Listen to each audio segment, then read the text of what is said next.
Hey there, folks. I'm Mark, in affiliation with Spectrum Pulse, and it's the Juice WRLD album bomb on Billboard Breakdown. I don't remember. So on the one hand, a week like this is precisely why I put in the album bomb rules to begin with, where pretty much the only thing that dropped was a second posthumous album under questionable circumstances, and it's the holiday season anyway, and surely we all have much better things to do right now. Right? Hell, I got year-end lists to work on. Talking about Grade A and Interscope wringing out more money from Juice WRLD's memory is about the last thing that I want to do. But in essence, that's pretty much the only thing to talk about here. So while I'm keeping my rules in place, because I'm sure nobody wants to linger on this all that much, I did my due diligence. Even if none of it is really deserved. And to think that all takes away from seemingly the much bigger story, how if we go to our top 10, and now what seems to be the annual tradition, Mariah Carey ascended to the number 1 with All I Want for Christmas Is You. Pretty much all driven on streaming, holiday radio, and a final sales boost. And hey look, she pulled in Rockin' Around the Christmas Tree by Brenda Lee up with her to number 2, handily pushing back Easy on Me by Adele down to number 3. Now this is a little bit tough to gauge. I think that Adele still got momentum once the holiday glut is over, but the radio peak is starting to waver and streaming is down. It might go back to number 1 in a couple weeks, but I don't think it's guaranteed if we get a surprise breakthrough. Then we got 2 more holiday cuts with Jingle Bell Rock by Bobby Helms at number 4 and A Holly Jolly Christmas by Burl Ives at number 5, but at least they pulled above Stay by The Kid Laroi and Justin Bieber at number 6, which has radio inertia, but it's been taking body blows all week. But pulling up right behind it, we got It's the Most Wonderful Time by Andy Williams at number 7, and then there's Heat Waves by Glass Animals at number 8. Again, why the radio run behind this now? It's still picking up gains as we speak. But to round things out, Last Christmas by Wham breaks into the top 10 at number 9, just pushing past Industry Baby by Lil Nas X and Jack Harlow at number 10, which is also getting rotated out by the radio.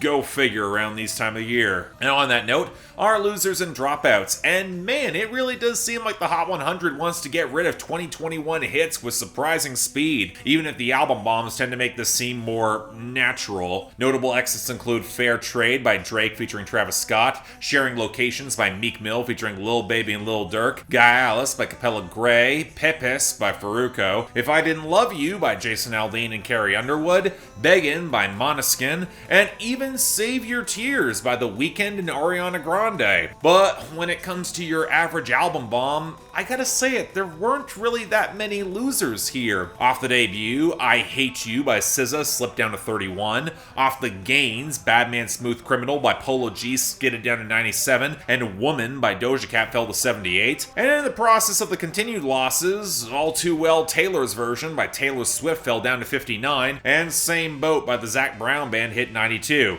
Okay guys, if you want to start with The Comeback as a single, you should start getting that rolling anytime now before certain politicians start thinking it's a good theme song. Just wait, that's gonna happen. But outside of that, No Love by Summer Walker and SZA stumbled to 96, Family Ties by Baby Keem and Kendrick Lamar slipped to 93, My Universe by Coldplay and BTS fell to 74 as the sales boosting got redirected. We'll get to that. Cold As You by Luke Combs fell to 72, and Bad Habits by Ed Sheeran looks like it's finally rotating out at 26. I bet this falls off really fast, just watch. But when it comes to our returns and gains, yeah, there's very little here worth talking about, and that includes the solitary pickup for Camila Cabello's god-awful version of I'll Be Home for Christmas, which is exclusive to Amazon, up to 83. Hell, there are a lot more returns here, the majority of them being holiday songs, with Wonderful Christmas Time by Paul McCartney at 41, Mistletoe by Justin Bieber at 49, and You're a Mean One and Mr. Grinch by the amazingly named Thurl Ravenscroft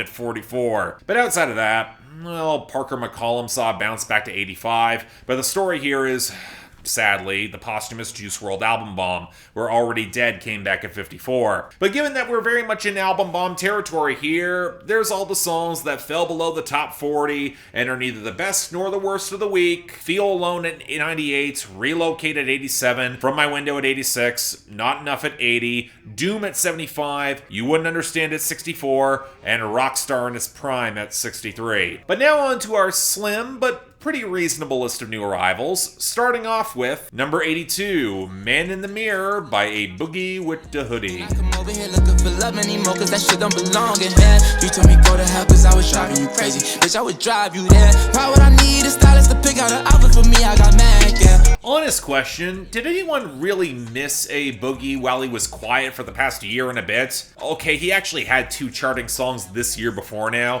one with the late Pop Smoke and one with Lil Durk, the latter of which made this EP that he put out, and for which I saw precisely 0 traction outside of this song. Now initially I was kind of skeptical. It takes some balls to use the title of one of Michael Jackson's biggest hits, sparking a comparison he really does not want. And turns out all that skepticism was justified because it's forgettable as hell. The weedy acoustics against the let-in clunky trap beat, A Boogie crooning his way around brand name flexing and saying your girl eats him up until she hurls. But the larger sentiment seems to be him trying to plead with his on and off again partner to come back with all the things that he could then buy her, including a new ass. I don't know, maybe the complicating factor is you nailing other guys' girlfriends, A Boogie. That seems likely. But truth be told, this just sounds like A Boogie hopping onto the most popular sound, and even it's starting to get played out. And for as much as A Boogie doesn't apparently need help deciding what to wear, he's no longer a child, I don't need help forgetting this in record time. Number 76, Go Hard by Juice WRLD. Just don't break my heart. Just don't break my heart. I've been on the drugs hard. I've been on the drugs hard. Smoking on dough like a Rockstar.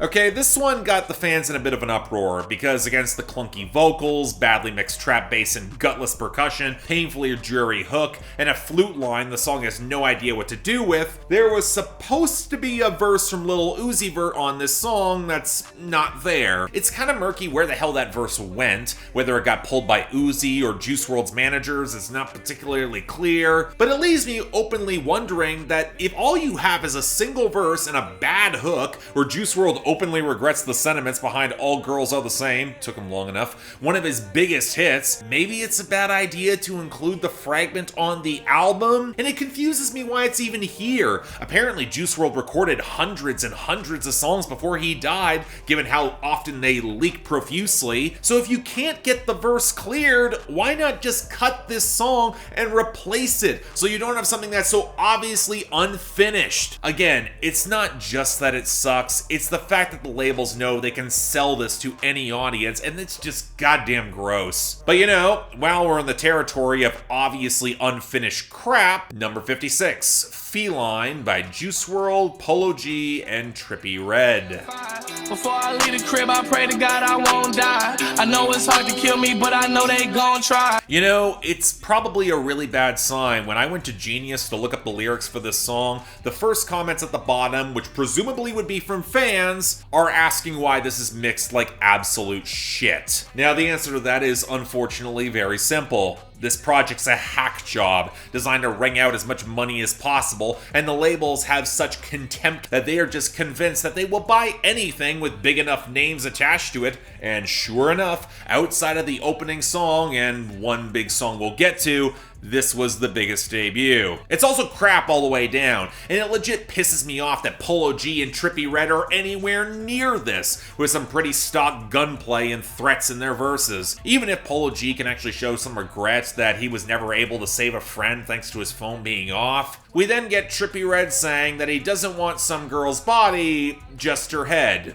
Guillotine Girl. I mean, in the same verse flexing brand names Trippie Redd, that's tempting fate. But unfortunately, the largest problems come in the production and Juice WRLD himself. The metallic percussion against the pileup of guitars sounds very squeaky and tinny. Juice WRLD's vocal sounds like a badly mixed scratch tape at best. And not only does he compare himself both to Harambe and a zombie, the key line of the hook is calling someone a pussy boy. Feline. Now, apparently the original version of the song was apparently recorded in the sessions for the debut in 2018, and now you probably understand why it took so long to get this released. Because it has hashtag rap, and it's garbage. Number 50, Santa Baby by Eartha Kitt featuring Henry Renee and his orchestra. For me, been an awful good girl, Santa baby, so hurry down the chimney tonight. I had honestly thought that all the old Christmas songs had made their returns, but turns out we got one of the oldest and most notorious songs left to finally make the charting debut. And I'm not kidding by calling this notorious either.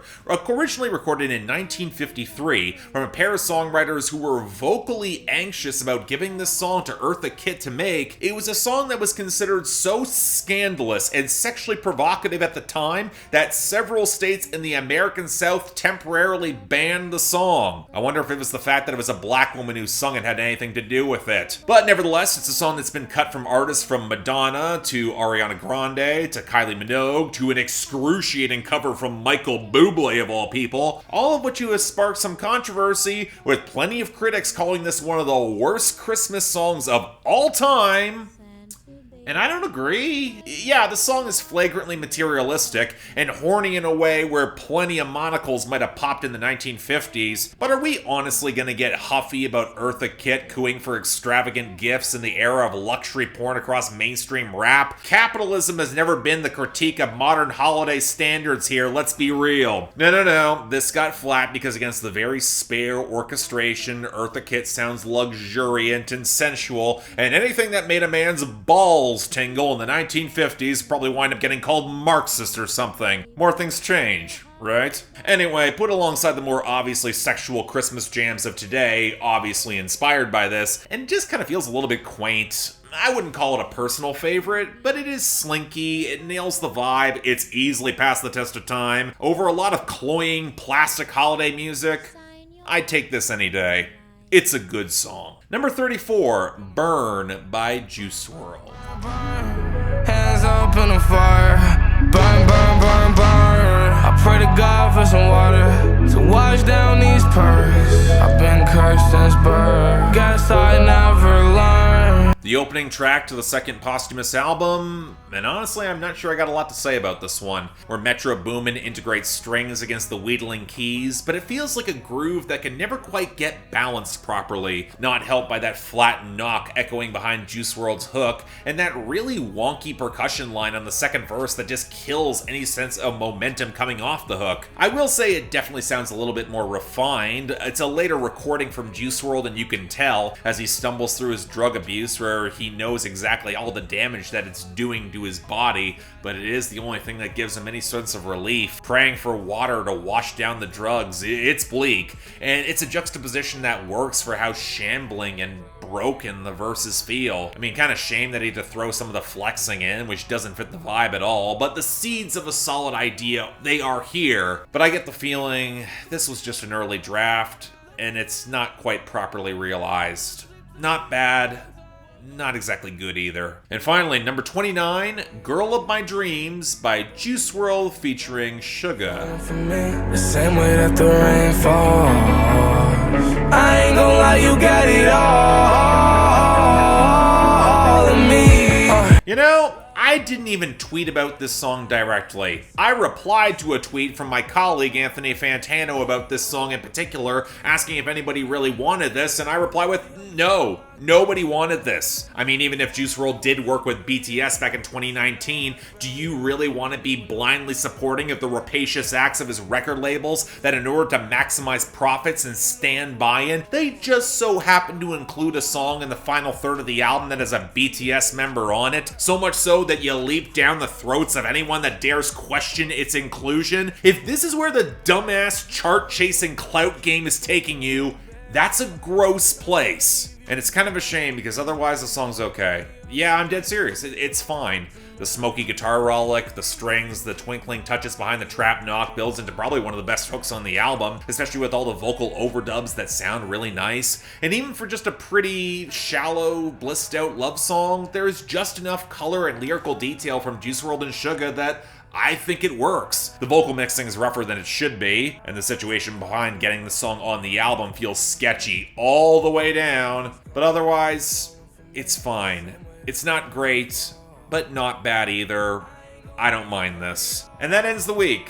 Yeah, Juice WRLD's getting the worst here with Feline, with Polo G and Trippie Redd, more for disappointment from at least one of those guys, and also taking the dishonorable mention for Go Hard, although I'd be inclined to blame his management. Then I'm also going to give him honorable mention for Girl of My Dreams with SUGA. The hook worked for me, I'll say it. And the best of the week's obviously going to Santa Baby by Eartha Kitt, which to me is a really damn good holiday staple. Next week, though, you know, it's the open question just how much of Roddy Ricch's new album will break through against the holiday tidal wave. Stay tuned for that.